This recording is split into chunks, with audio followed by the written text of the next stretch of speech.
A discarded natural child once held an extinction weapon back through will alone. Humanity still feared his birthmore. Years earlier, Orion faced his old master inside a rusted salvage hangar. No audience. No ceremony. The master lunged first, driving a blunt blade toward Orion's throat. Orion moved before the sensors could follow. The tracking lights did not. A heartbeat later, his practice blade rested against the old pilot's chest.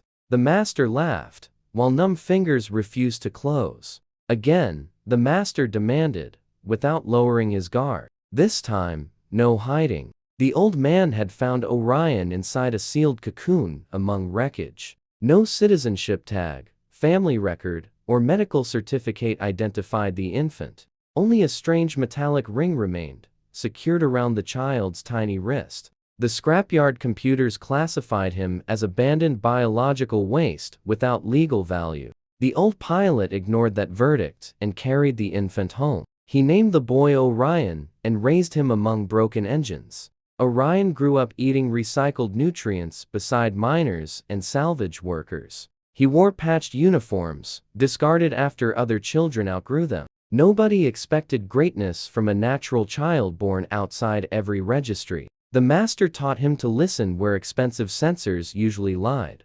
Vibrations inside damaged hulls revealed stress before warning lights appeared. Scratched armor showed where frightened pilots had turned too slowly. Broken joints explained which movements survived and which mistakes killed instantly. Orion studied every ruin until machines began feeling almost alive. He learned balance, timing, weight transfer, and the language of hesitation. Artificial intelligence offered probabilities, but Orion watched intention forming before movement. Soon, he defeated training programs designed for elite modified pilots. That talent terrified the old man more than it impressed him. Natural humans were forbidden from piloting advanced combat mecha across civilized space. Scientists claimed their nervous systems could never synchronize beyond 60%. Modified citizens, controlled fleets, governments, wealth, and accepted definitions of human potential. A natural pilot surpassing them would threaten 3 centuries of authority. The master repeatedly ordered Orion to conceal everything he could truly do. Orion obeyed, although hiding his strength often felt like hiding himself. Then warning sirens erupted across the settlement beneath orange polluted clouds. Swarm creatures descended through smoke, striking transports with hooked armored limbs. Workers scattered while defense teams fired into a tightening black formation. The local commander locked targets, then immediately requested permission to retreat. There were too many creatures, and civilians remained trapped behind damaged barriers. A combat mecha suddenly crashed beyond the settlement's outer perimeter. Its shoulder carried a silver sun surrounded by 7 narrow stars. Orion froze because the symbol felt painfully familiar without explaining why. Several insects converged upon the shattered cockpit before rescue crews could move. The master's warning echoed inside Orion, clear and urgent. He ignored it anyway. Orion sprinted toward an ancient military frame buried beneath salvage plates. Its systems rejected his natural neural signature the moment he entered. Then his ring touched the console, and dormant symbols awakened beneath his hand. The forgotten machine accepted him without requesting identity, rank, or genetic proof. Metal screamed as Orion forced the frame upright through years of debris. Settlement workers stared while an impossible pilot entered the battlefield alone. Orion crossed the distance before the nearest creature completed its attack. One blade cut through 3 bodies along their soft abdominal seams. A second strike shattered the insect, tearing open the fallen cockpit. Orion fought without tactical assistance, reading tension through every moving limb. The swarm formation broke because something outside its expectations had appeared. Surviving creatures climbed toward the clouds, abandoning their unfinished slaughter. Orion landed beside the damaged mecha and tore its cockpit open. Inside, a young woman struggled beneath a cracked emergency breathing mask. Her neural link had failed, leaving her vision blurred and fragmented. Orion lifted her carefully and carried her toward a salvage transport. She opened her eyes briefly, then stared at him with confused recognition. His eyes, she whispered, looked exactly like her mother's eyes. Orion hid his reaction and claimed he only drove salvage vehicles. He said another pilot had rescued her before disappearing into the smoke. The woman introduced herself as Lyra Solari from Sky Prime. That family name tightened something cold inside Orion's chest. Lyra offered payment, protection, and official recognition for saving her life. Orion asked only whether her injuries allowed interplanetary travel. Her communication array was destroyed, and the port remained under emergency lockdown. Orion offered her passage aboard his old cargo hauler toward Sky Prime. Lyra accepted, still watching the ring beside his glove. Back inside the workshop, Orion's master waited beside the awakened machine. He asked whether Orion understood how many eyes might have seen him. Orion argued that Lyra had been unconscious and neurologically disconnected. The master asked whether surveillance satellites had also lost consciousness. That question silenced Orion faster than anger ever could. Authorities would imprison him, dissect him, or turn him into property. Worse, modified rulers would erase any evidence contradicting their superiority. The master ordered Orion never to reveal his full strength carelessly again. Orion admitted emotion had controlled him when he saw the Solari emblem. He showed the copied symbol from Lyra's damaged shoulder plate. The old pilot studied it, then unlocked a compartment beneath the floor. Inside rested the cracked cocoon, covered with Orion 15 years earlier. The same silver sun remained engraved across its faded inner shell. A fractured metal segment beside it matched Orion's ring perfectly. The master said hiding had protected Orion, but hiding could not answer him. Orion had surpassed every lesson the old man could still offer. Now, he needed to confront the people who had abandoned him. Orion asked whether the master truly wanted him leaving alone. The old man looked away before answering that painful question. He once believed power could guide humanity safely into the future. War taught him that fear and greed corrupted every invention. People replaced flesh, altered genes, and worshipped measurable improvement. They forgot courage, effort, compassion, and freely chosen responsibility. The master placed the cocoon fragment inside Orion's travel bag. He warned that answers could wound more deeply than uncertainty. Still, Orion deserved the chance to decide what those answers meant. Before dawn, Orion prepared the cargo hauler for departure. Lyra rested inside the medical compartment while systems monitored her injuries. The master stood beneath the rain without offering another lecture. Orion promised he would return after finding the truth. The old pilot answered that returning mattered more than winning. Their hands met briefly, rough palms carrying 15 years of unspoken love.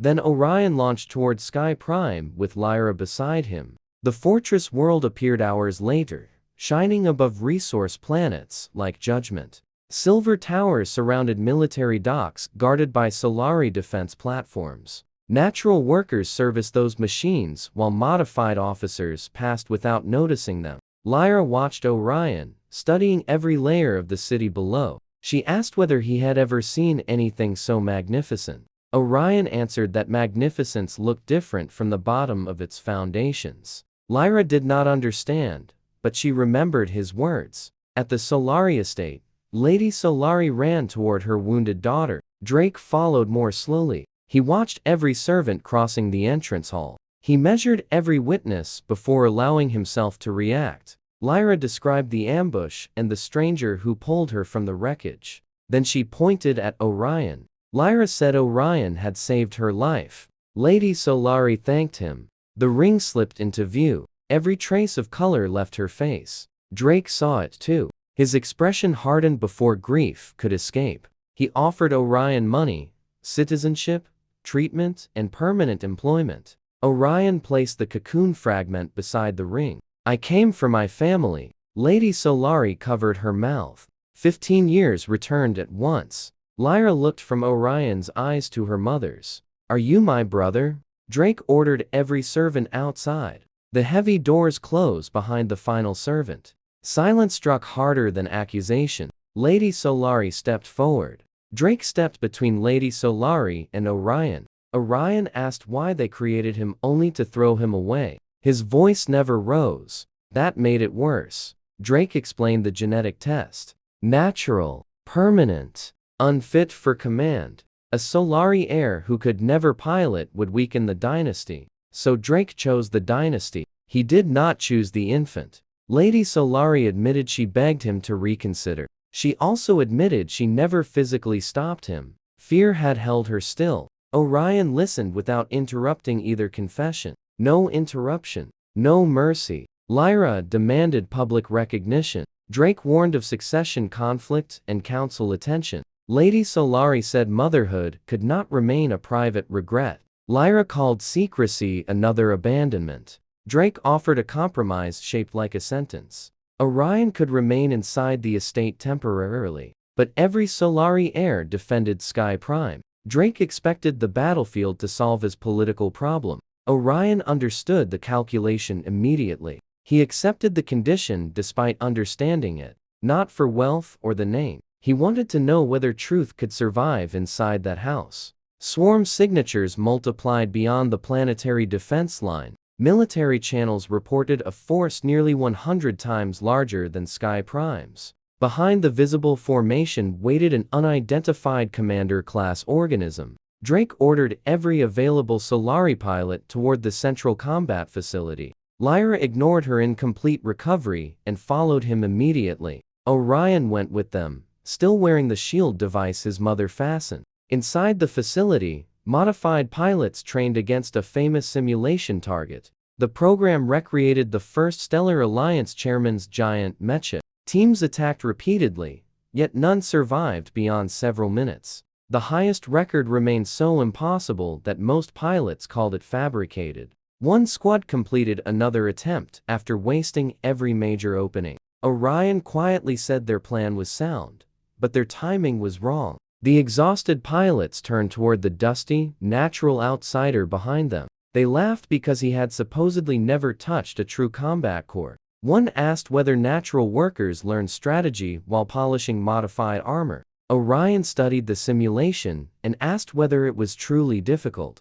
Insult stopped when he entered the challenge station without assistance. The system warned that natural synchronization support would remain severely limited. Orion disabled the support entirely. The countdown reached 3, 2, 1, and the battlefield opened. He moved before the virtual opponent completed its first targeting calculation. Rather than overpowering it, Orion attacked every transition between balanced positions. The giant mecha lost one weapon, then both knees, then its core. The challenge ended before several spectators understood it had begun. A new record appeared, destroying the legendary time by an absurd margin. Nobody spoke. Orion left the station before security systems restored their damaged data. Cameras captured only an unidentified natural man, walking away calmly. Rumors spread through the facility faster than official explanations followed. Some pilots insisted hidden software had malfunctioned during the challenge. Others wondered whether the impossible chairman's record had finally met its equal. Lyra watched Orion differently after hearing the result. She asked whether he knew more about mecha than he admitted. Orion answered that broken machines had always been honest teachers. Before Lyra could press further, the swarm transmission invaded every channel. A deep collective voice spoke through hundreds of insect mouths simultaneously. It asked whether humanity remembered the slaughter at the Blood Nebula. The first stellar chairman had killed countless swarm children. There, he had nearly destroyed the commander, now speaking through the fleet. The voice said the swarm mother had grown tired of endless losses. Therefore, it offered humanity a bargain shaped by grief and vengeance. Each side would choose champions for 3 battles to the death. 1 human victory would purchase 10 years of peace. 2 victories would secure 50 years across contested space. 3 victories would make the swarm abandon human territory permanently. But each human defeat carried a planetary price. The first would surrender every resource world surrounding Sky Prime. The second would surrender Sky Prime itself. The third would erase humanity from the known universe. Drake accused the creatures of offering no meaningful choice. The swarm answered that extinction rarely asked permission from weaker species. Its words carried hatred, but also memories of children never returning. Orion realized these monsters did not see themselves as monsters. They saw humanity as the ancient predator finally made vulnerable. The first champion descended. Its armor opened, exposing a perfect flank. Too perfect. Orion studied the shifting plates and saw a killing window. Lyra volunteered before Drake could launch. She wanted to defend the family name Orion had just challenged. Orion warned her about the left side. Lyra trusted the man who had already saved her. She accelerated before the tactical system finished confirming anything. The opening appeared exactly as predicted. For one perfect second, Orion appeared completely correct. Then the armor folded shut. Her weapon locked inside the closing armor. The flank had been bait. Orion had sent her into it. The champion shattered her mecha's arm and drove her backward. Lyra escaped moments before the cockpit split. Humanity lost the first duel. Resource worlds fell with it. Mining colonies vanished beneath descending swarm formations. Shelters dissolved. Children screamed. Orion watched every transmission. No excuse survived those screaming transmissions. His observation had been fast. His judgment had been reckless. Compassion had hurried into arrogance. Lyra lived, but emergency surgeons fought to stabilize her. She did not blame him. Her refusal to blame him hurt more. Drake supplied the blame. She withheld. This time, Drake was not entirely wrong. Orion returned to the battlefield and stayed silent. The second champion emerged like an armored celestial shrimp. Its shell reflected targeting beams. Its joints disappeared whenever weapons approached. Layla volunteered for the second duel. She did not trust Orion. That distrust was useful. He promised no guesses. He watched one attack cycle, then another, then a third. A thread-like seam flashed behind the creature's spine. Orion asked Layla to verify it herself. At first, she saw nothing. Then she saw the seam. The computer recommended an easier third joint. Layla rejected the artificial recommendation aloud. She waited through the final attack cycle. The narrow seam opened exactly as predicted. One laser ended the second duel. The swarm emissary rejected the victory with immediate contempt. It claimed Layla had received forbidden assistance during a solo duel. Human commanders accused the swarm of changing rules after losing. The emissary answered that strength created rules, not honor. Then the hidden commander-class organism finally entered visible space. Its presence silenced every argument across Sky Prime. The commander dwarfed every previous champion and bent nearby light around itself. Its armor carried scars shaped by weapons humanity no longer remembered building. The creature called itself the surviving blade of the Swarm Mother. It promised to finish what the Blood Nebula had begun centuries earlier. Drake prepared to launch despite injuries from the original Frontier ambush. Lady Solari caught his arm and begged him to remain grounded.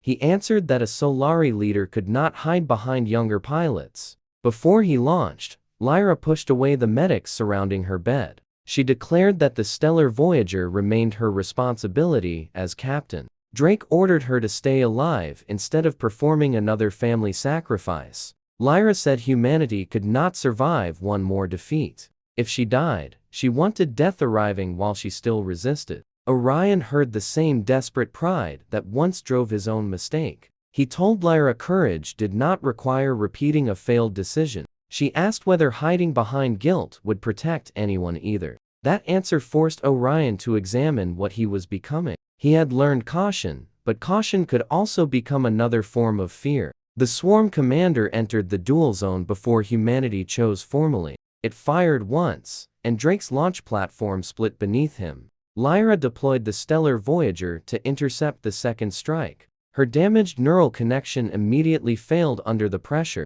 The commander pierced the hull and vented atmosphere from her cockpit. Warnings screamed while Lyra struggled to seal the breach manually. The creature mocked humanity as soft bodies pretending machinery created strength. It promised to tear each champion apart slowly enough for families watching. Lady Solari clutched Orion's ring because Lyra's signal was fading. She whispered that she could not lose another child. The word another stopped Orion completely. He looked toward her, and she finally said his name as a mother. Orion wanted answers. Anger and 15 stolen years returned immediately. Instead, he saw Lyra's oxygen dropping on the combat display. There was no time for the confession either of them deserved. Orion entered the sealed underground chamber beneath the Solari hangar. His ring unlocked doors that ignored every recognized family authorization. Beyond them waited a gray-black machine covered in ancient dust.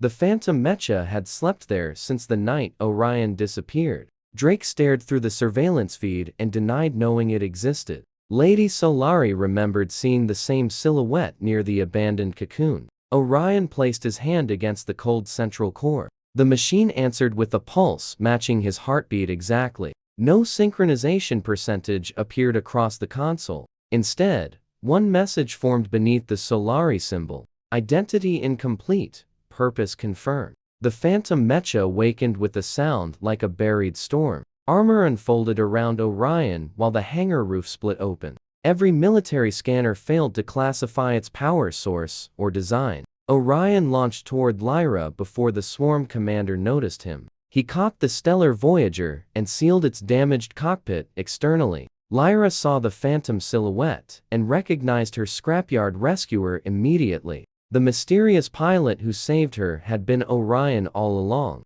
Human channels erupted because the impossible simulation challenger had also returned. Pilots called him the Phantom Natural without understanding the contradiction. The swarm commander laughed at humanity's desperate final replacement. It said a powerful machine could not improve the weak flesh inside. Modified officers repeated the same assumption from their own side. Natural pilots supposedly failed beyond 60% synchronization. Therefore, Orion could only be borrowing strength from ancient technology. Orion answered that machinery had never moved itself through courage. He sent Lyra toward the recovery fleet, then faced the commander alone. The creature attacked with 6 blades crossing from different angles. Orion redirected 4, voided 1, and caught the final limb directly. His Phantom Mecha barely shifted beneath the impact. The swarm commander stopped laughing. Orion twisted the captured limb and exposed the creature's central balance line.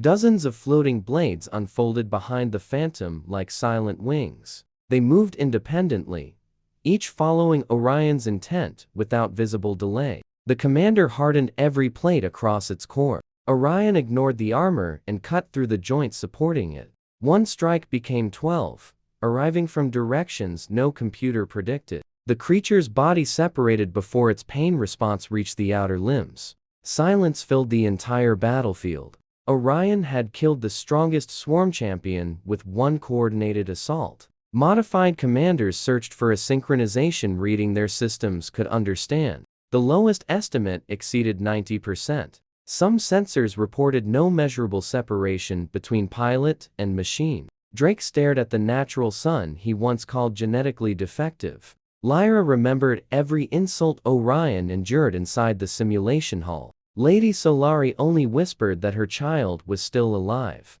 The defeated commander began dissolving into black particulate matter. Orion sensed energy moving away instead of disappearing. The swarm formation answered with a low vibration across every channel. Millions of creatures sacrificed their bodies into the commander's remains. Armor regrew around the shattered core, thicker after every absorbed life. Human analysts watched its strength climb 3-fold, then 5-fold, then 10-fold. The swarm commander returned larger, carrying the voices of its dying collective. It said individual death meant nothing when every child belonged to one mother. Humanity fought as isolated bodies defending private names and bloodlines. The swarm fought as memories shared across generations of the same hunger. It recalled stars consumed before human language had named darkness. It recalled the blood nebula where the first chairman burned entire nurseries. To the swarm, Orion protected the civilization that created that massacre. The creature asked whether those people deserved his loyalty. Then it attacked with enough force to fracture the dual zone itself. Orion blocked the first blow, but the phantom slid backward across space. Warning symbols appeared for the first time inside his cockpit. The commander struck again, using every absorbed body as additional momentum. Orion redirected the blade, yet nearby ships spun from the shockwave. He moved the battle away from evacuation lanes before counterattacking. The Phantom's blades carved through new armor that healed almost instantly. Every wound drew more matter from the surrounding swarm formation. Orion realized brute force only fed the collective regeneration cycle. The commander noticed his hesitation and entered his mind through contact. The battlefield vanished beneath memories Orion never invited. He saw the cocoon drifting through cold debris without anyone coming. He felt childhood hunger beside workers who barely had enough themselves. He heard modified children laughing when natural hands touched military machines. Then he saw Drake placing the infant cocoon onto an unmanned transport. The memory was incomplete, but Drake's face was unmistakable. The swarm commander whispered that blood had rejected Orion before language formed. It showed Lady Solari collapsing while guards restrained her inside the estate. It showed Lyra growing safely beneath the name denied to her brother. The creature asked why Orion still protected people ashamed of his existence. Human crews heard fragments of that psychic assault through damaged communications. Lady Solari begged Orion not to believe memories stripped of their full context. Drake said nothing because every accusation contained part of the truth. The swarm commander offered Orion an empire instead of forgiveness. He could rule the humans who once treated him like contamination. The mother would spare natural populations if he abandoned modified leadership.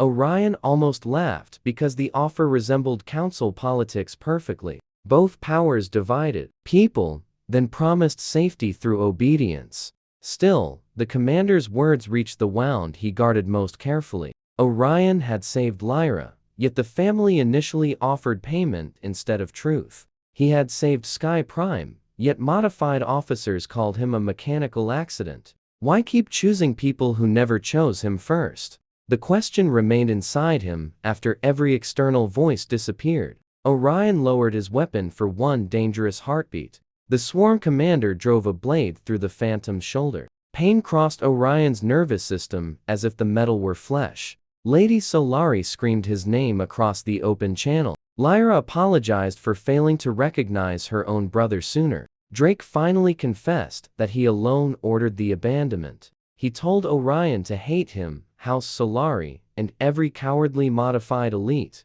But he begged Orion not to condemn humanity for one father's crime. Orion listened while the commander's blade pressed deeper. The master once said humanity's weakness was fear and greed. That lesson had never ended there. Even inside despair, someone always chose to stand for another person. The old pilot had chosen an abandoned infant nobody valued. Salvage workers shared food, although Orion offered them no advantage. Lyra trusted his second warning after his first judgment nearly killed her. Layla examined evidence instead of protecting modified pride. Humanity was not innocent, but neither was it only its worst decision. Orion gripped the embedded blade and stopped its advance. He told the commander that being abandoned did not require abandoning others.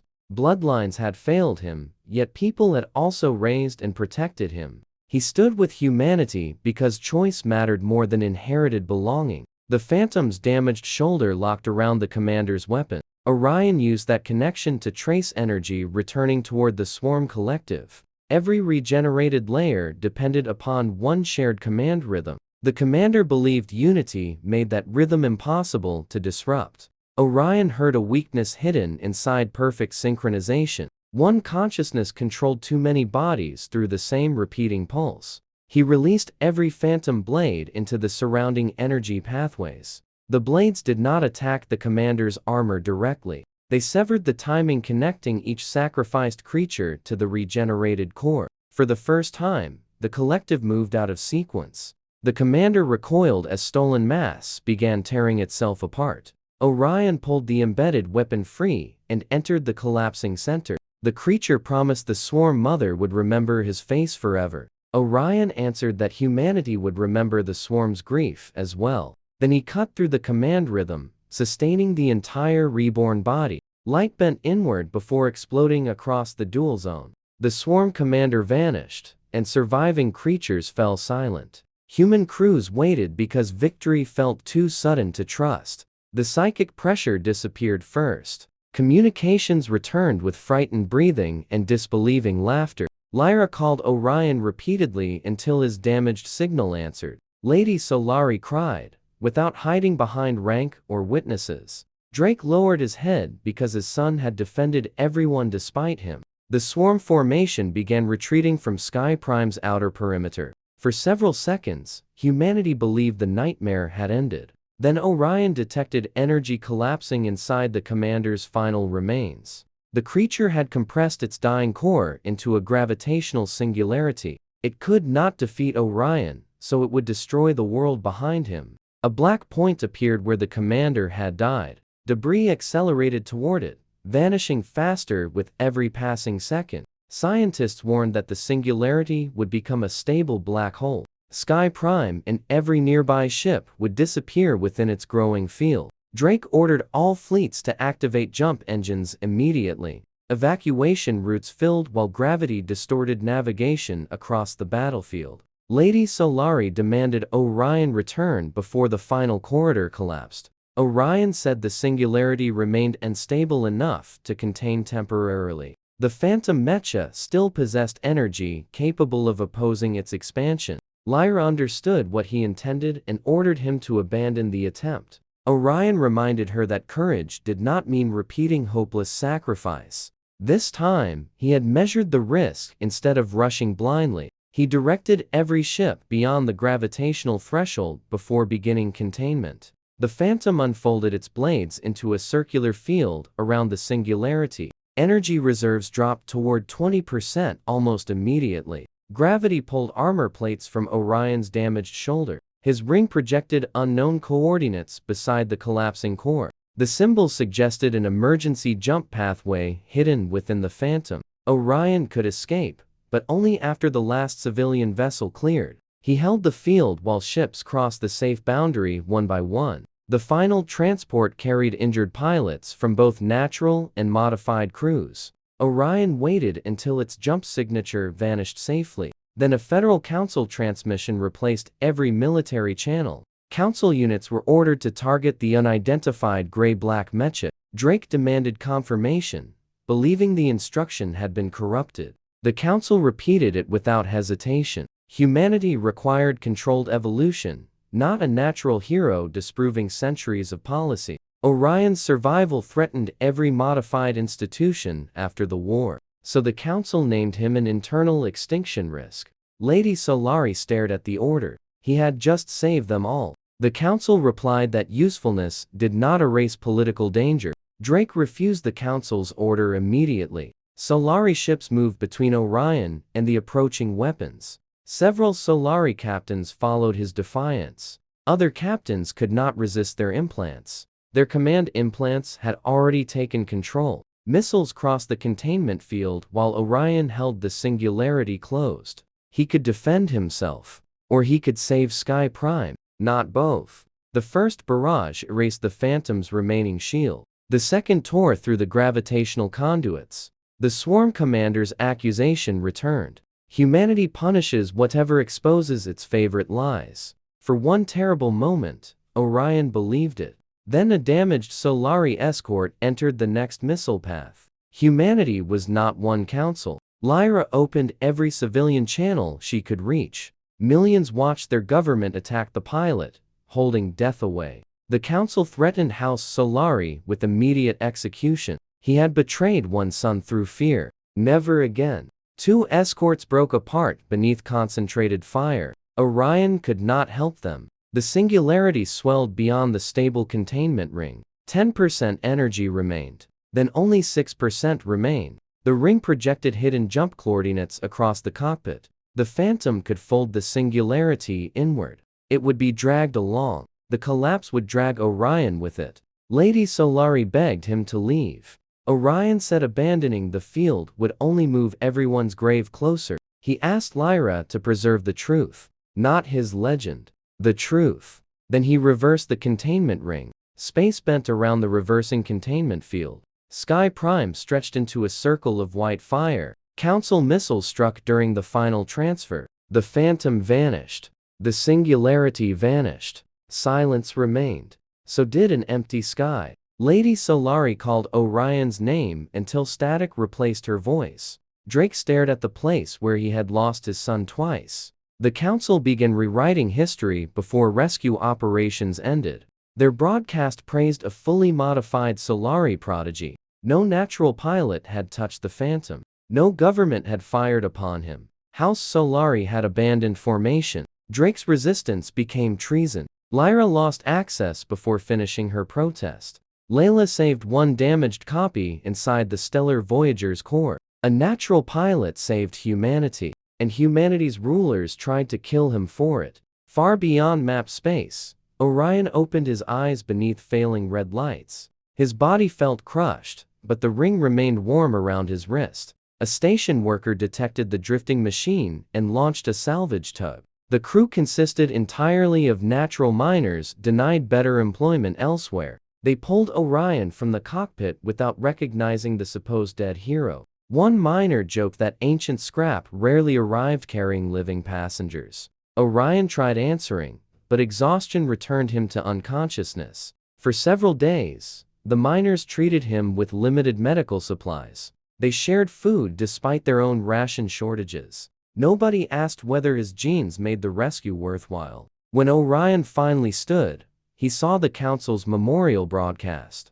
A handsome modified portrait replaced his real face across every screen. The narrator praised the perfection of engineered evolution. It said natural citizens should admire what modification made possible. Orion listened. While his stolen death justified the hierarchy, he disapproved. His first emotion was not anger. It was disbelief at how quickly truth could be manufactured. Then a drunken overseer mocked miners discussing the battlefield rumors. He said naturals should stop dreaming about piloting real machines. One worker quietly insisted eyewitnesses had seen someone like them fighting. The overseer struck him and ordered security to break his legs. Orion stepped between them before the second blow landed. He moved once, and every armed guard hit the floor. The overseer demanded Orion identify himself before council reinforcements arrived. Orion removed the hood covering his face. He said his name was Orion Solari. Then he ordered the overseer spread one message through every mining channel. The natural hero buried by the council had returned alive. News traveled faster than the council could suppress. Exhausted miners. Encrypted clips showed Orion standing beneath a broken station light. Natural settlements replayed his name like a forbidden promise. Modified officers dismissed the footage as political fabrication. Council channels called him an imposter exploiting collective grief. Orion repaired the Phantom quietly while preparing his return route. The miners offered fuel cells saved for their own evacuation reserves.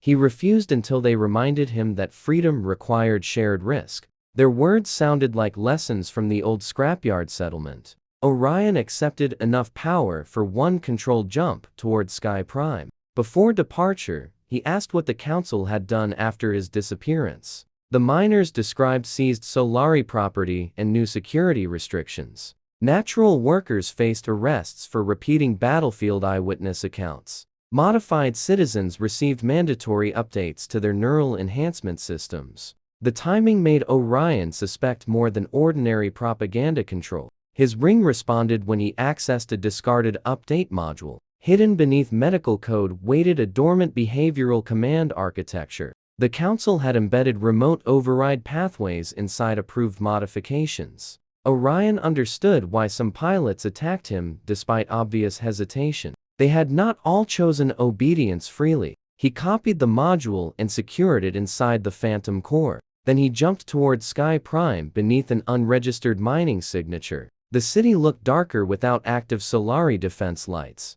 Council banners covered towers previously carrying family emblems. House Solari remained confined inside its own estate under armed supervision. Council officers arrived there to finalize seizure of every remaining asset. They read charges of treason, desertion, and deliberate military sabotage. Drake stood silently while Lady Solari refused to lower her head. Lyra demanded the officers produce original combat records supporting their accusations. The commander displayed only edited footage, ending before council missiles appeared. He ordered the family transfer factories, mines, ships, and command codes. Failure would convert house arrest into immediate execution for treason. Lady Solari asked whether Orion's sacrifice purchased them nothing but humiliation. The commander praised the dead modified hero while denying her living son. Lyra called the ceremony theft, performed beneath legal language. The officer raised his weapon and warned her against further resistance. A voice behind him asked whom he intended to shoot. Every guard turned toward the entrance at once. Orion stood beneath the damaged Solari emblem, wearing miner's clothing. Lady Solari forgot every prepared sentence when she saw him breathing. Lyra crossed the room first and stopped before touching him. She feared sudden movement might make the impossible vision disappear. Orion nodded, allowing her to embrace him without ceremony. Lady Solari followed, crying against the son she had lost twice. Drake remained where he stood because shame made distance feel deserved. Orion looked at him, then turned toward the council commander. The officer demanded proof that Orion was not an engineered imposter. Orion projected the Phantom's private battle signature across the room. Every sensor recognized the mecha that contained the singularity. He gave the commander 3 seconds to remove armed units peacefully. The officer laughed because council authority supposedly exceeded one surviving pilot. Orion began counting without raising his voice. At 2, several guards lowered their weapons voluntarily. At 1, the commander attempted calling orbital support. Orion disabled every weapon before the signal left the estate. He told the remaining officers to carry one message back. House Solari would answer accusations publicly, not surrender privately. The commander warned that the council would crush everyone protecting him. Orion answered that secrecy had protected the council longer than strength. When the officers left, silence returned around the reunited family. Lady Solari asked where he had been, and whether he still suffered. Orion said survival mattered less than what happened after he vanished. He showed them the hidden override architecture inside modification updates. Lyra recognized command patterns appearing during the attack against him. Drake admitted some pilots had looked terrified while firing. Anyway, Orion believed the council could control modified citizens directly. That power explained 3 centuries of unusually stable political obedience. It also meant every modified family lived inside an invisible weapon. Drake asked why Orion returned to people who had already failed him. Orion said returning did not erase what they had done. He returned because the council endangered everyone, including those who despised him. Lady Solari offered an apology, but Orion stopped her gently. Words would matter later, after truth survived the next confrontation. Lyra revealed Layla's encrypted combat copy still existed. The Stellar Voyager remained impounded inside a council military dock. Recovering that record could expose the attack during singularity containment. Drake knew old command tunnels beneath the dock from earlier campaigns. Orion planned retrieving the evidence before announcing himself globally. This time, he refused, rushing forward on instinct alone. He asked Lyra to challenge every assumption inside his plan. She noticed he had changed since her first duel. Orion admitted his early certainty helped send her into the swarm trap. Lyra said she chose to attack, but he still carried responsibility. They agreed neither guilt nor loyalty would replace careful judgment again. That night, Orion entered the military dock through abandoned maintenance conduits. Lyra guided him remotely using Solari maps stripped from official networks. Drake monitored patrol rotations while Lady Solari prepared medical support. The family worked together without pretending trust had already healed. Orion reached the Stellar Voyager beneath layers of council security seals. Layla waited inside, having refused reassignment after the battle. She pointed a weapon first,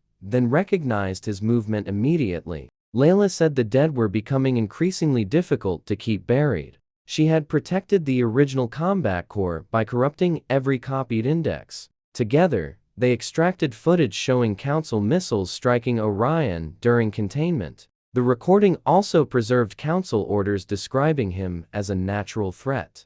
Before they escaped, modified guards surrounded the hangar unexpectedly. Orion assumed the council had intercepted Lyra's guidance signal. Then one guard removed his helmet and whispered about compulsory updates. Several soldiers felt impulses they could not explain after receiving them. They wanted proof that their choices still belonged to them. Orion showed them the hidden command architecture from the mining station. Fear moved through the unit more quickly than loyalty. The captain asked whether removing the chips would destroy their enhancements. Orion said he did not know, refusing another confident guess. That honesty convinced them more than impossible promises would have. The soldiers allowed Orion and Layla to leave with the evidence. Some remained behind to delay discovery without exposing their families. By morning, Orion's survival could no longer be denied completely. Council networks flooded public channels with contradictory explanations. One claimed the returned man was a clone created by swarm technology.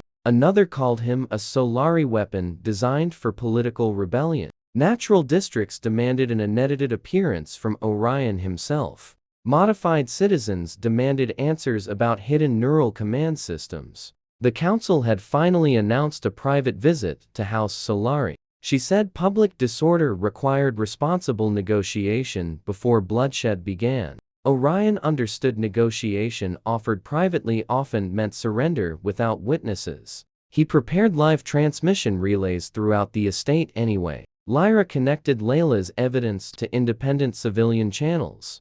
Drake opened sealed family archives covering Orion's abandonment. Lady Solari recorded her own testimony without requesting protection. If the council wanted secrecy, the family would answer with exposure. The council had arrived alone, wearing ceremonial white armor. No guards followed because she wanted confidence itself to appear invincible. Lyra ordered her to leave before another lie entered their home. The woman ignored her and studied Orion with almost scientific delight. She called his survival inconvenient, astonishing, and historically dangerous. Orion asked whether those words described him or her political system. The council had said humanity still faced a crisis after the swarm retreat. Natural citizens now believed one exception invalidated every social division. Modified citizens feared becoming targets of revenge and political removal. Civil war could kill more people than the invasion nearly had. She asked Orion which side he would choose when violence began. His mother, father, and sister were modified despite their failures. Destroying enhancement culture entirely would also endanger them. Orion answered that she presented domination and chaos as the only options. For 3 centuries, the council created the divisions now threatening humanity. Natural citizens inherited mines, service, labor, and legal exclusion. Modified elites inherited weapons, education, and political command. The system then called its own results evidence of biological superiority. Orion's existence did not create instability. It revealed that stability had been built upon a manufactured lie. The council had praised his intelligence and requested one final sacrifice. He could disappear permanently while she introduced gradual reforms quietly. House Solari would receive restored status, property, and public honor. Natural restrictions would soften without humiliating modified citizens overnight. Orion asked how many generations should wait for dignity to become convenient. The woman said history always demanded victims from those understanding necessity. Orion replied that rulers usually volunteered other people for that role. The council head's smile disappeared for the first time. She admitted Orion threatened more than policy or scientific reputation. He threatened obedience itself. Every natural worker could imagine hidden potential after watching him. Every modified soldier could question whether enhancement made authority legitimate. Power became fragile the moment people separated ability from inherited rank. Orion said she feared humanity recognizing that simple truth.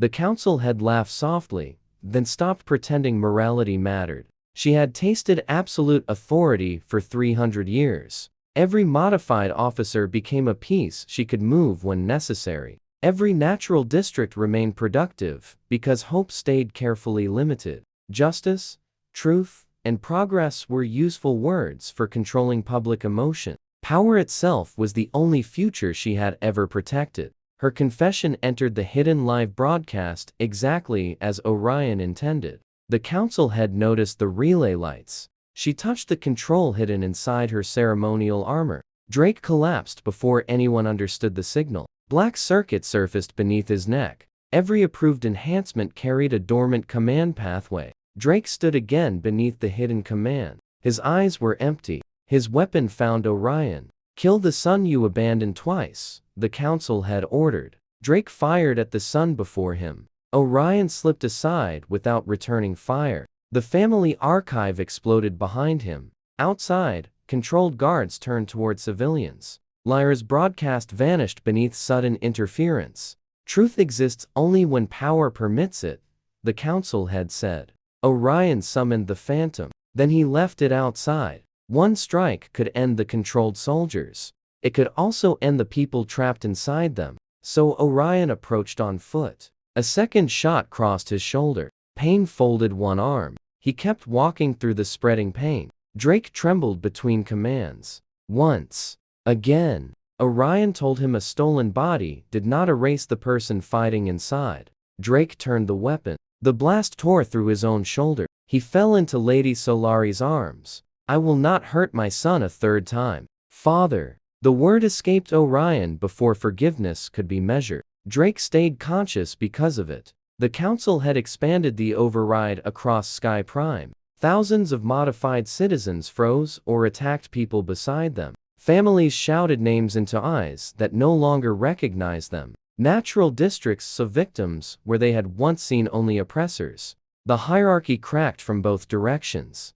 Orion entered the Phantom through the estate's shattered roof. He traced the override signal across 12 planetary relay towers. Destroying them would disable hospitals, life support, and defensive systems. The council had expected him to choose between obedience and mass casualties. Orion remembered the first duel and refused trusting his initial solution. He asked Lyra, Layla, Drake, and civilian engineers to examine alternatives. Mining technicians joined through independent frequencies. The council had overlooked. Modified doctors contributed medical access codes once restricted by rank. Together, they identified the command frequency hidden beneath legitimate neural support. The control layer could be isolated without destroying every enhancement system. However, someone had to absorb the active override signal directly. The Phantom could receive it, but feedback might destroy Orion's nervous system. Lyra offered another path using synchronized relay inversion across the city. It required thousands of modified citizens resisting long enough to create instability. Orion opened every remaining channel and addressed them directly. He admitted he could not free them alone. He asked each person to resist one movement, one command, one stolen impulse. Across Sky Prime, controlled hands trembled away from triggers. Pilots locked their own weapons before orders completed. Doctors restrained themselves rather than harming patients beside them. Parents shouted names into the ears of children, losing control. Those tiny acts disrupted the command rhythm holding the network together. Lyra launched the inversion sequence through the unstable openings. The council had redirected the entire control burden into the Phantom Mecha. Orion felt millions of forced impulses crash through his nervous system. He saw rage, terror, obedience, and pain, without knowing whose they were. The Phantom began moving against his conscious intention. One blade turned toward the Solari estate below. Orion remembered the swarm commander controlling many bodies through one rhythm. The council had built the same weakness beneath different language. He stopped fighting every command individually. Instead, he disrupted the central timing connecting them to one authority. The Phantom's ring core released a pulse across all 12 relays. Black circuits faded beneath Drake's skin. First, then guards outside lowered weapons they never wanted to raise. Across Sky Prime, modified citizens collapsed while regaining their own bodies. The council had staggered as 3 centuries of control disconnected simultaneously. Lyra restored the live broadcast before the woman could recover. Her confession, commands, and hidden architecture reached every human settlement. Layla released the original Singularity footage beside it. Drake transmitted records showing fabricated evidence against House Solari. Lady Solari added testimony about Orion's abandonment and council intimidation. The council had watched secrecy collapse beneath evidence from every direction. She ordered remaining loyal forces to arrest Orion for destabilizing civilization. Her own guards hesitated because every command now sounded contaminated. One captain removed the council insignia from his uniform. Others followed, choosing uncertainty over another stolen order. The council head drew a concealed weapon and aimed toward Lyra. Orion crossed the room before her finger completed the movement. He caught the weapon, broke its power cell, and pinned her against the floor. She demanded execution, claiming captivity would turn her into a political symbol. Orion refused, giving her the clean martyrdom she wanted. She would face public evidence, independent judgment, and every surviving victim. The council had said democracy would beg for another tyrant eventually. Orion answered that freedom could fail without becoming worthless. Perfect control created silence, not peace. Outside, crowds gathered without knowing whether celebration or violence came next.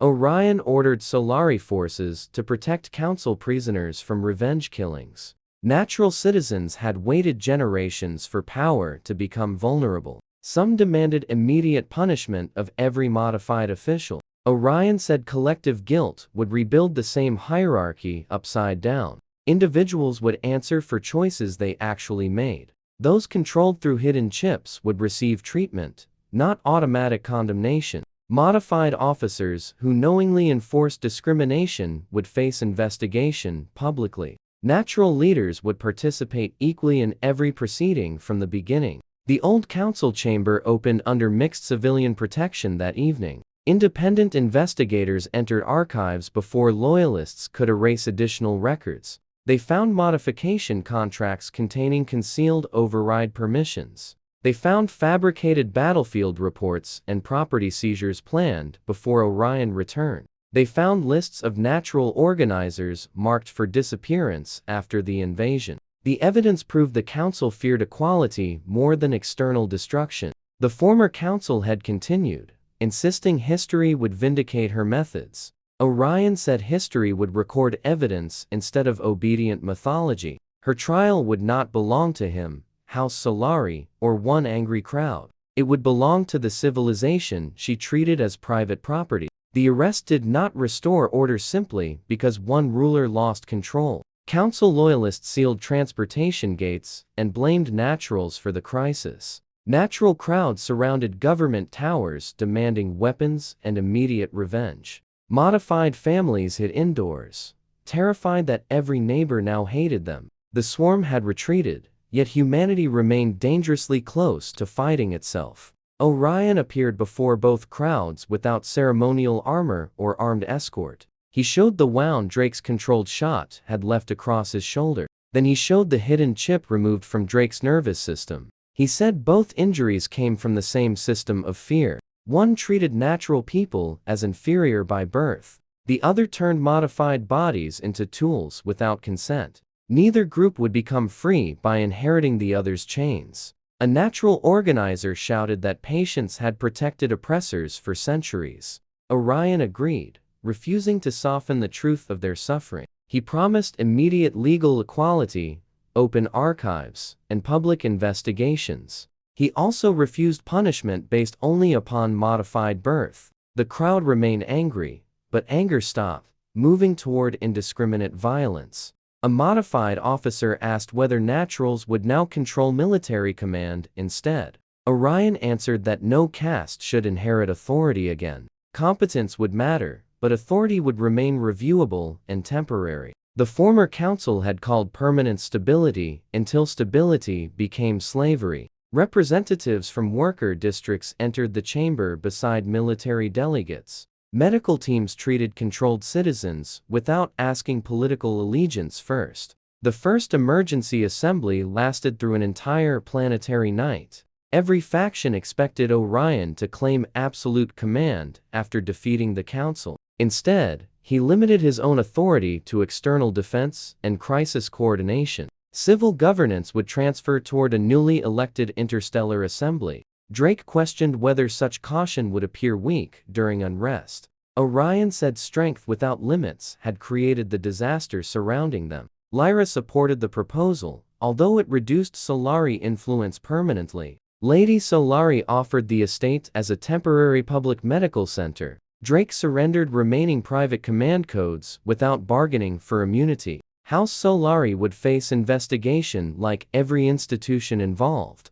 Orion did not protect his family from accountability. He also refused allowing the council's fabricated treason charge to stand. Layla's combat footage entered the first public evidence hearing. Millions watched council missiles strike Orion while he contained the singularity. The former commander who delivered those orders testified under protection. He admitted history had been rewritten before Orion's signal disappeared. The council planned to describe him as modified regardless of survival. A natural hero would weaken the ideology supporting elite control. The hearing also exposed mandatory update orders issued after the battle. Those updates strengthened remote override pathways throughout modified populations. The council had prepared for unrest before announcing Orion's memorial. Public anger shifted from biological groups toward the officials making those choices.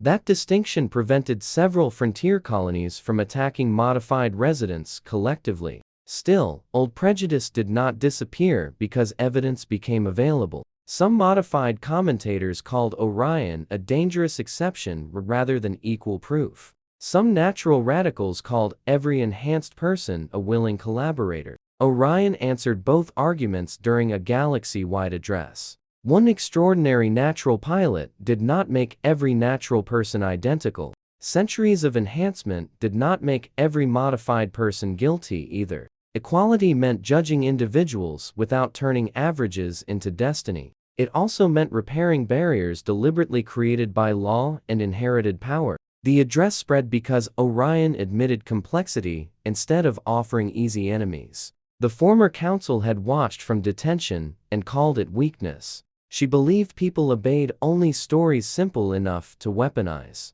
Orion believed humanity could learn without becoming perfectly wise first.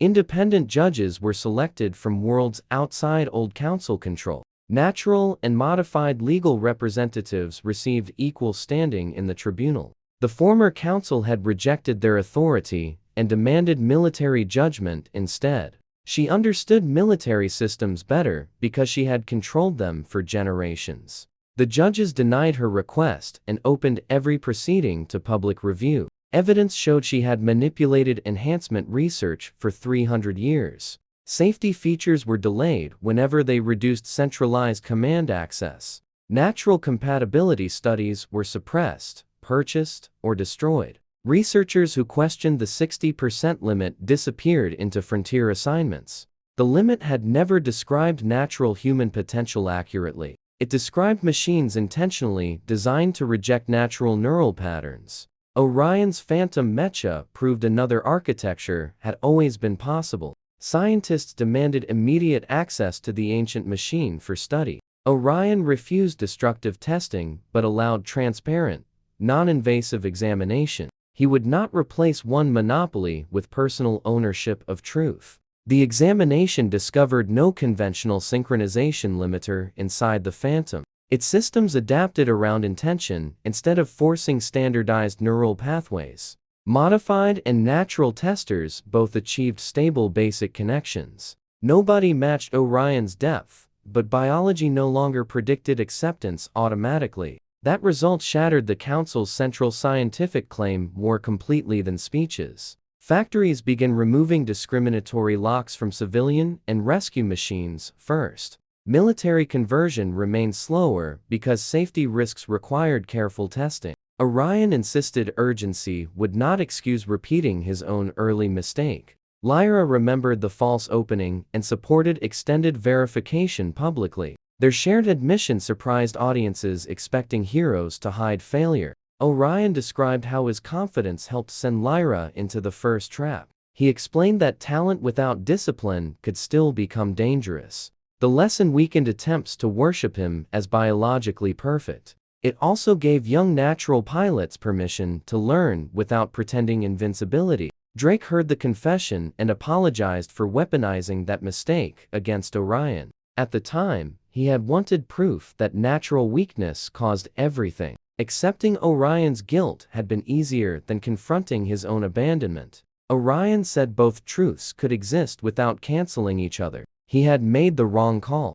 Drake had also built the conditions, making every failure politically useful. Their conversation ended without an embrace or instant forgiveness. Yet Drake listened. Instead of defending the family name, that was the first repair he could honestly offer. The tribunal found the former counsel head responsible for mass coercion. It also convicted her of attempted murder during singularity containment, fabricated treason evidence, illegal seizures, and forced neural control followed. She received the highest sentence permitted under interstellar law. Orion did not attend the final execution. He said justice should not become private revenge performed for his healing. Lady Solari attended the public judgment, but left before the sentence proceeded. Lyra remained because witnesses from controlled units asked her to stand with them. Drake testified against the regime that once protected his family status. His testimony also exposed crimes House Solari committed independently. Several relatives demanded he preserve reputation by limiting disclosure. Drake answered that reputation had already cost him one child. He would not purchase it with truth again. The old federal council dissolved after the tribunal completed emergency findings.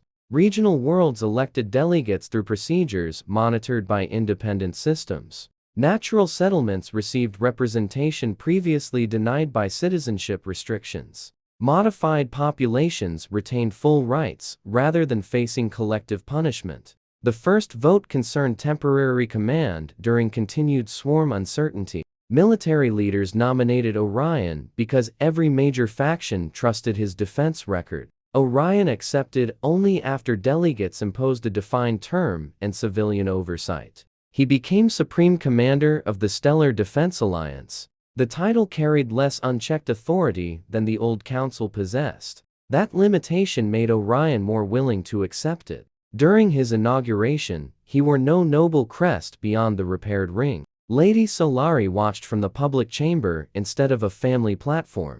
Drake stood among other witnesses without ceremonial command privileges. Lyra attended in the uniform of an active fleet captain. Orion began with the law that had defined his childhood. All statutes discriminating against natural citizens were abolished immediately. Natural and modified humans received equal legal status across Alliance territory. Public education, military service, property ownership, and medical access opened equally. No genetic classification could determine citizenship or inherited command authority. The chamber erupted before Orion finished reading the declaration. Natural delegates cried because simple words arrived generations too late. Modified delegates applauded with relief and certainty or genuine conviction. Outside, worker districts projected the announcement across mine walls. Children repeated Orion's name without whispering for the first time. He continued, before celebration could make the work seem completed. Equality written into law would not erase unequal starting conditions. Frontier worlds needed hospitals, schools, transportation, and independent courts. Machines required redesign so natural users were not rejected deliberately. Controlled modified citizens needed treatment for neurological damage and trauma. Former council workers needed individual review rather than automatic expulsion. Every reform would create arguments, delays, and opportunities for new corruption. Orion promised transparency instead of perfection. He invited public criticism of every alliance decision, including his own. Some officers considered that statement dangerous during wartime recovery. Orion said unchallenged command had nearly killed him after saving them. No emergency should make memory that short. The first months tested every promise more severely than any speech. Resource colonies wanted immediate compensation from confiscated council wealth. Sky Prime hospitals requested priority for thousands injured during chip override. Fleet commanders demanded replacement mecha before swarm remnants returned. Natural settlements feared military spending would consume promised social investment again. Orion created public ledgers showing where emergency resources moved. Every delay carried an explanation visible beyond elite offices.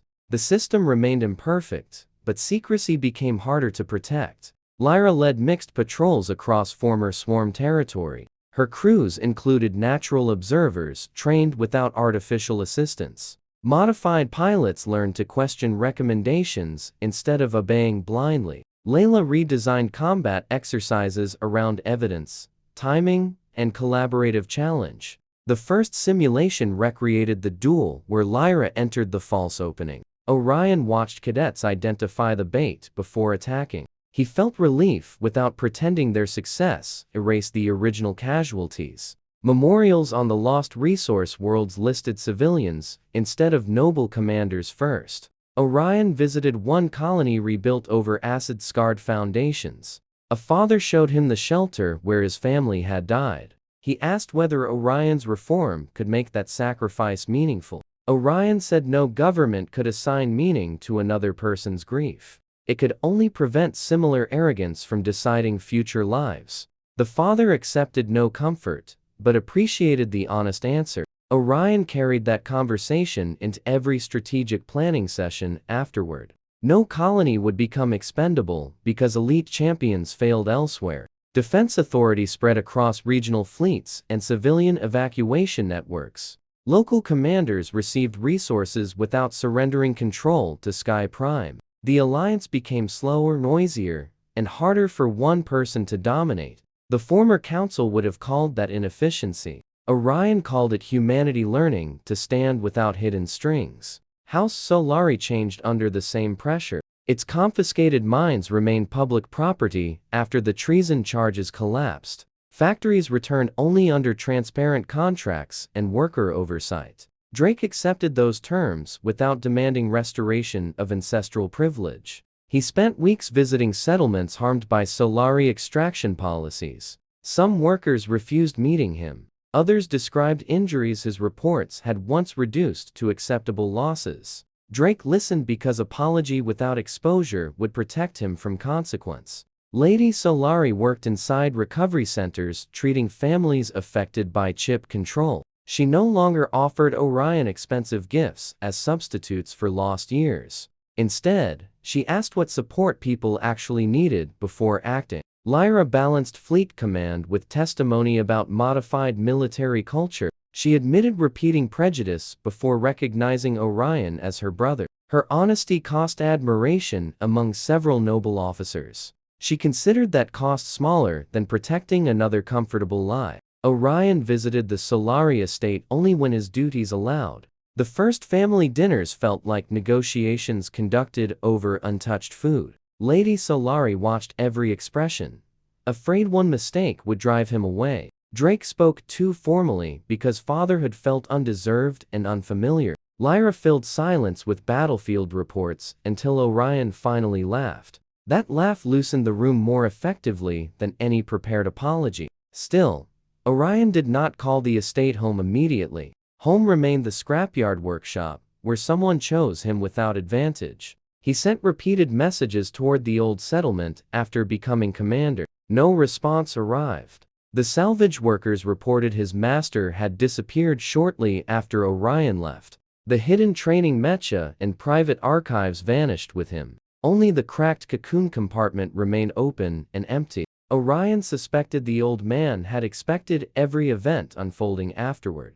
The impossible simulation record strengthened that suspicion. Its fighting style matched movements Orion learned beside broken machines. Layla compared archived footage and reached the same conclusion. Orion's master had likely been the first Stellar Alliance chairman. The legendary pilot believed dead after the Blood Nebula had raised him quietly. That truth explained his knowledge, regret, and fear of institutional power. It did not explain why he found Orion's cocoon specifically, nor did it explain why the Phantom accepted Orion without limitation. The ring became less like a family keepsake and more like a key. Its internal structure predated current Solari technology by unknown centuries. Researchers discovered swarm resonance patterns hidden inside its energy response.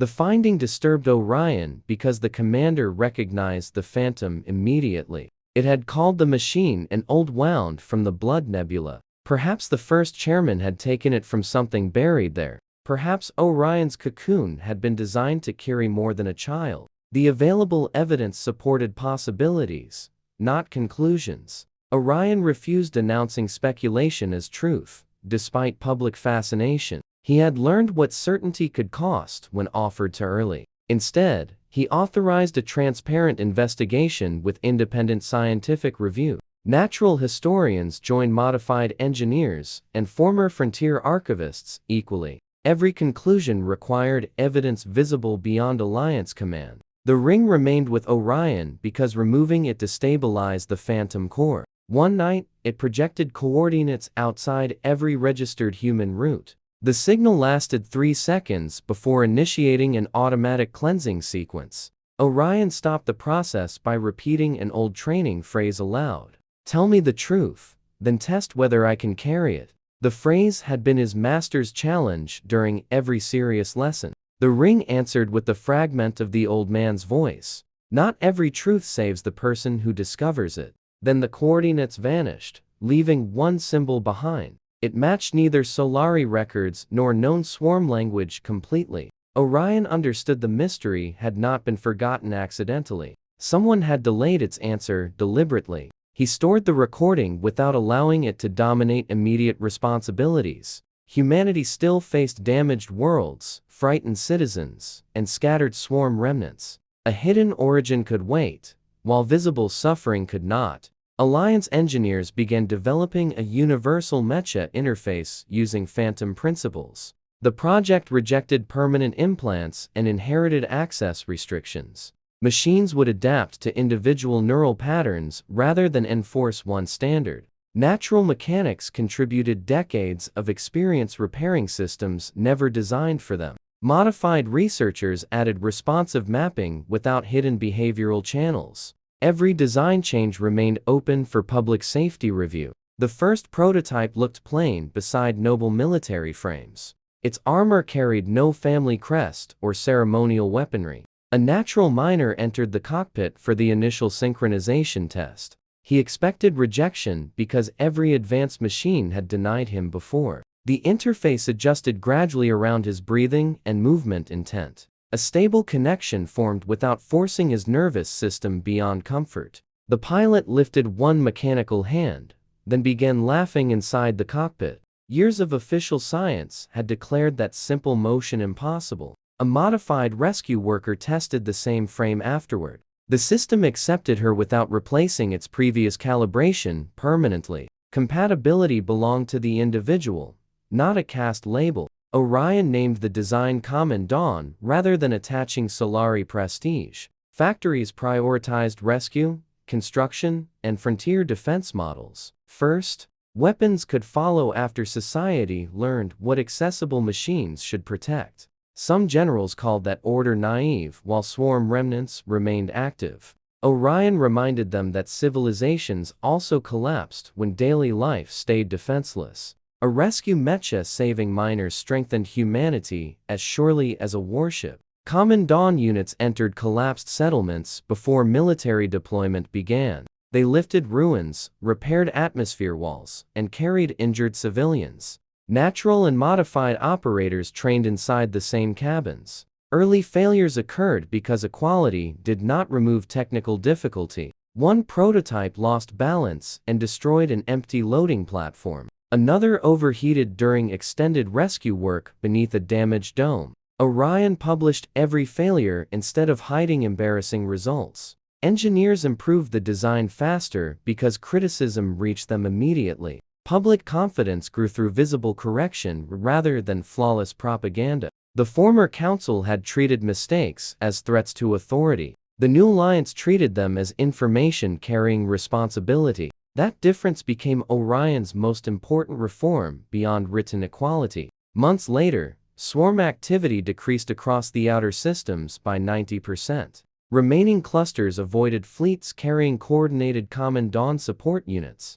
Officers joked that Orion had frightened an entire species into hiding. Orion said the swarm feared what humanity had finally become together. Natural observers found weak points that modified targeting systems overlooked. Modified pilots supplied endurance and specialized battlefield experience. Civilian engineers adapted equipment while local commanders shared information openly. No single hero created that network alone. The swarm's retreat offered breathing room, not guaranteed permanent peace. Orion refused, describing every surviving creature as mindless evil. The commander's memories revealed grief beneath its hatred. Humanity had committed atrocities at the Blood Nebula before Orion was born. That history did not excuse attempted extinction. It did require remembering that victory and innocence were different things. Alliance archives opened sealed records from the first chairman's campaigns.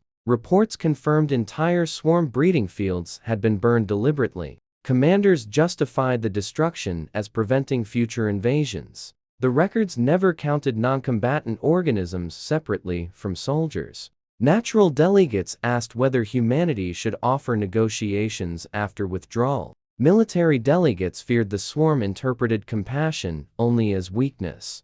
Orion ordered defensive preparation while authorizing monitored communication attempts. He refused, choosing between forgetting past crimes and surrendering present survival. The first messages received no answer beyond hostile static. Still, humanity transmitted clear borders without promising another crusade.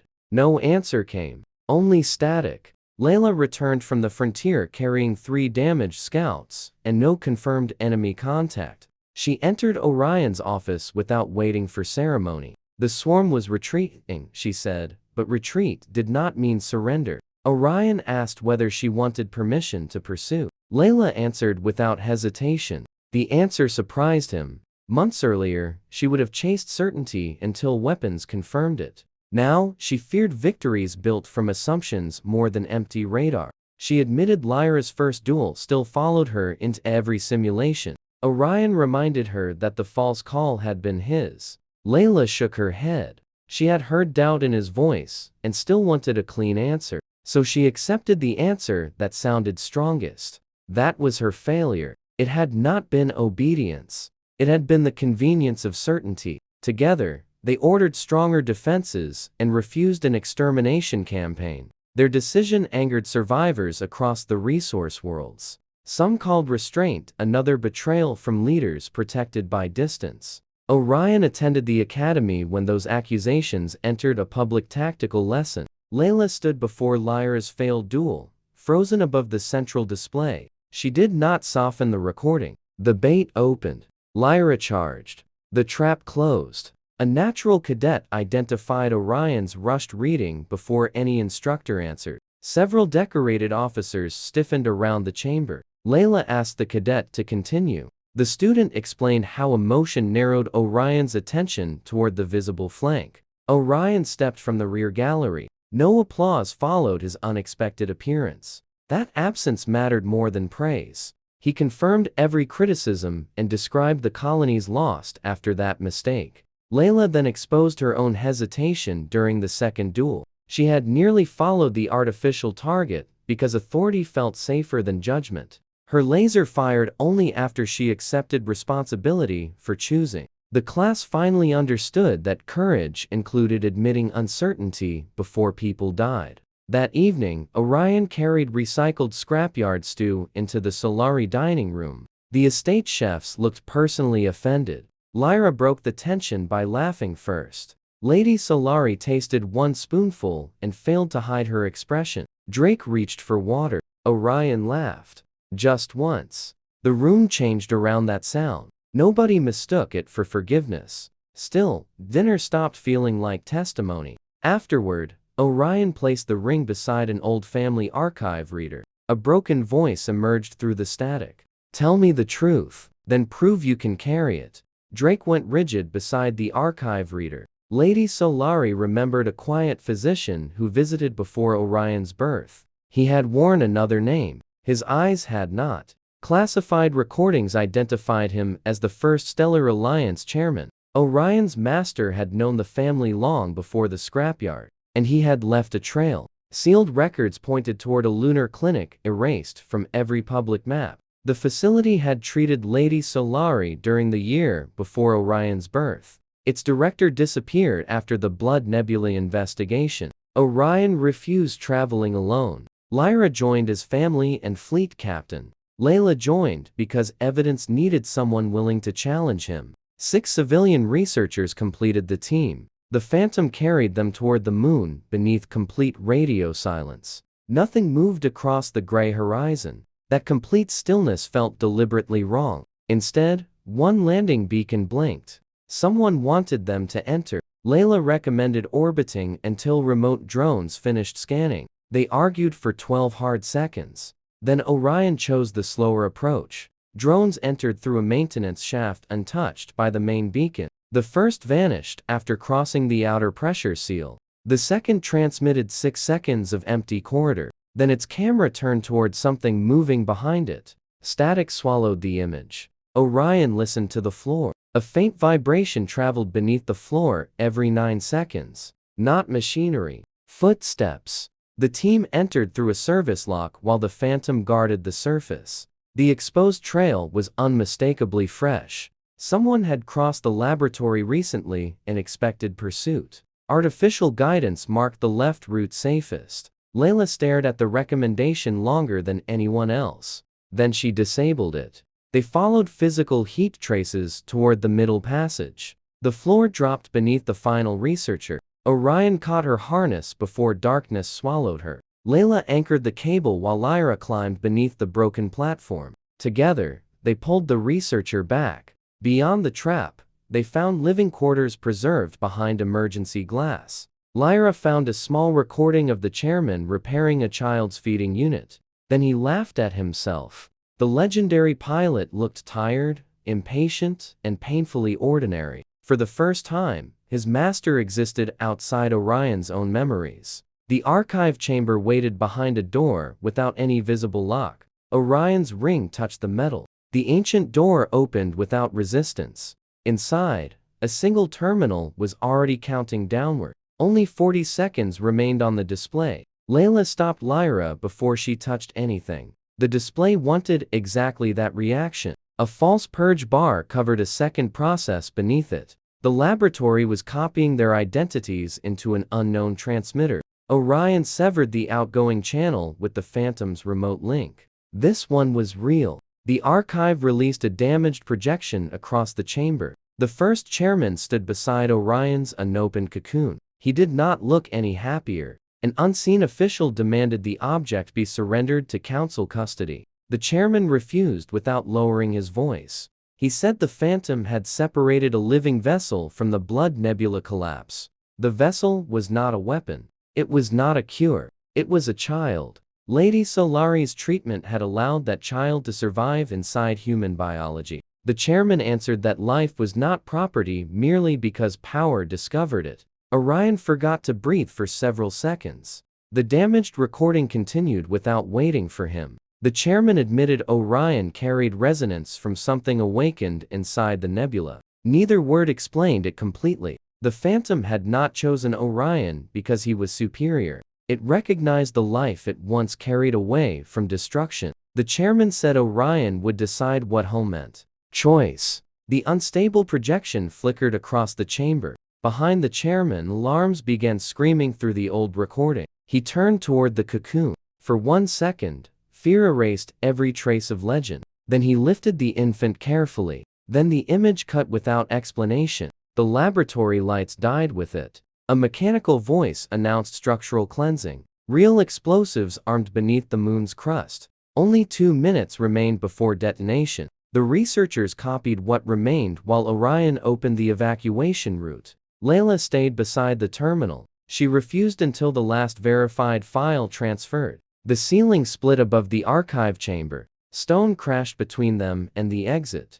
Lyra found a maintenance shaft narrow enough for the civilians. One researcher froze at the darkness below. Layla removed her helmet. She placed it on the researcher's head. Then she climbed first. Not fearless. First, Orion held the collapsing passage with the Phantom's remote field. Orion could reach the file, or he could keep the passage open. The choice lasted less than a heartbeat. He turned away from the terminal. The final researcher cleared the shaft as the chamber folded inward. The Phantom tore free from the surface with the shuttle clamped against its chest. The laboratory disappeared into a black crater. Inside the shuttle, nobody discussed the lost file immediately. Lyra treated a researcher's fractured wrist. Layla sat on the floor without her helmet. Her hands shook. Now, Orion noticed the delayed trembling immediately. She said fear always arrived after the useful part ended. He asked why she remained beside the terminal. Layla answered that she still wanted one perfect piece of evidence. The same hunger had nearly controlled her during the duel. This time, Orion had dragged her away from it. Orion said they had dragged each other. That distinction mattered to both of them. When they reached Sky Prime, Orion released the verified recording publicly. He separated fact from interpretation line by line. The Phantom had carried him from the Blood Nebula. His birth had involved hidden technology. His choices remained his own. Nothing in the evidence made Naturals inferior or Orion divine. Then he cancelled every public appearance for 3 days. He returned to the scrapyard. He made the final journey alone. No military escort followed his transport. No public camera waited at the settlement. The old workshop roof still leaked. Rain tapped the metal exactly as it had during childhood. Orion stood outside until the rain soaked through his coat. Entering felt harder than facing the swarm. Nothing inside had moved. A blunt practice blade rested beside the workbench. 2 cups waited beneath a layer of dust. The smaller cup had always belonged to Orion. The other still carried a chipped rim from the master's teeth. Orion touched its cold metal rim. The training console awakened. A hologram formed slowly, failing twice before holding its shape. The old man appeared in a stained mechanic's shirt. The old man wore no uniform. No medals decorated the stained mechanic's shirt. He complained that Orion had probably broken another expensive machine. Orion almost answered automatically. The hologram raised one finger. The familiar gesture demanded no excuses.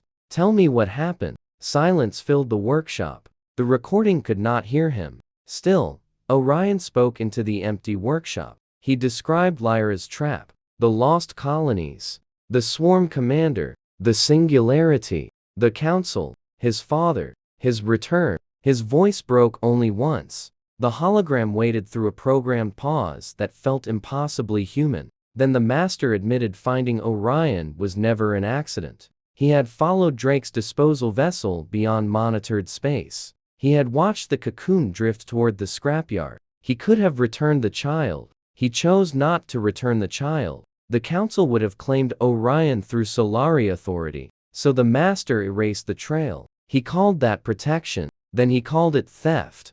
Orion had been saved from one cage and raised inside another. Secret. The old man looked away from the recording lens. For several seconds, he said nothing. Prepared.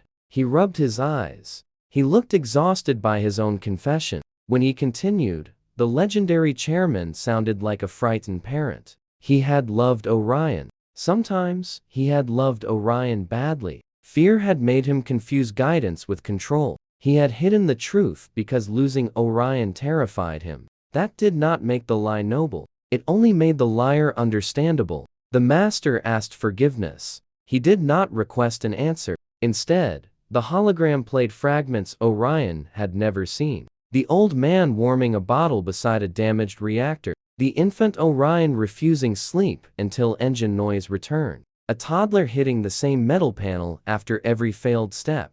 Again, Orion had demanded.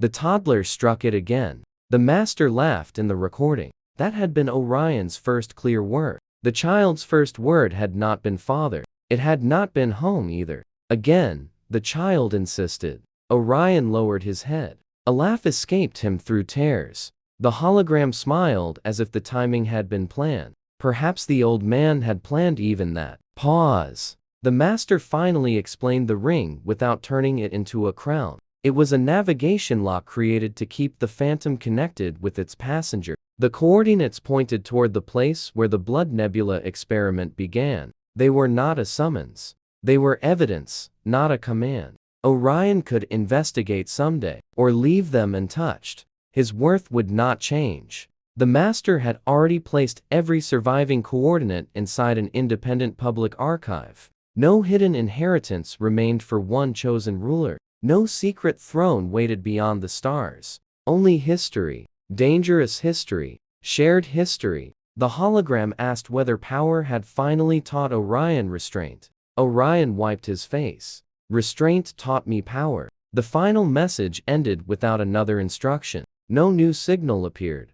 No hidden door opened behind the console. The workshop simply became quiet again. Orion repaired the leaking roof before sunrise. It was the only farewell he could finish with his hands. Lyra arrived after dawn, but stopped outside. Layla stood beside her. Neither entered until Orion opened the door. Lady Solari and Drake came later carrying breakfast nobody wanted. They ate together despite having no appetite. The master remained absent. His chair remained empty. Nobody tried filling it. Layla studied the practice blade above the workbench. She asked whether the master had truly trained Orion with such ordinary equipment. Orion said ordinary tools exposed extraordinary excuses. Layla tried the blade once. Her first swing struck a hanging chain. The chain wrapped around her wrist. Lyra laughed too loudly. Even Orion smiled. The old man's lessons survived without another hologram. Later, Lady Solari watched the infant recordings in private. She saw another person feeding the child she had failed to protect. Jealousy came first, then gratitude. Neither feeling erased the other. She told Orion both truths without asking him to comfort her. Drake listened from the doorway and did not enter until invited. He admitted the master had shown more courage than Orion's biological father. The sentence nearly broke him. Orion did not rush to repair it. Some wounds needed honesty before kindness. At the next family meal, nobody discussed politics for nearly 7 minutes. That became a record. Lyra complained about engine calibration. Layla criticized her landing approach. Drake burned the bread. Lady Solari blamed the antique oven. Orion knew the oven was innocent. He said nothing. The laughter that followed sounded less fragile than before. Outside the estate, the chairman's confession changed public memory. Citizens saw the legendary founder holding a frightened infant, not posing beside victories. His uncertainty mattered. His mistakes mattered. Greatness no longer required pretending fear had never existed. The Alliance added the complete recording to military education archives. Cadets studied his victories beside the secrecy that damaged Orion. Layla insisted both belonged in the same lesson. Heroes deserved context, not worship.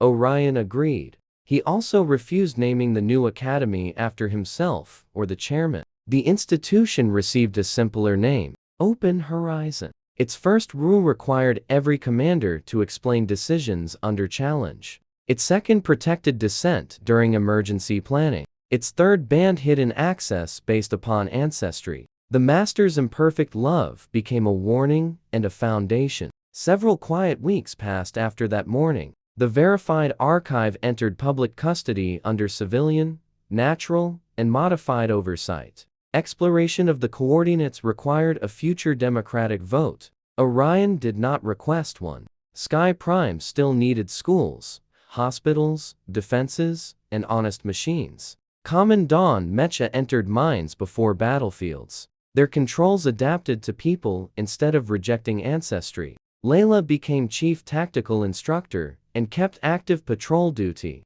She taught every cadet to challenge her conclusions aloud.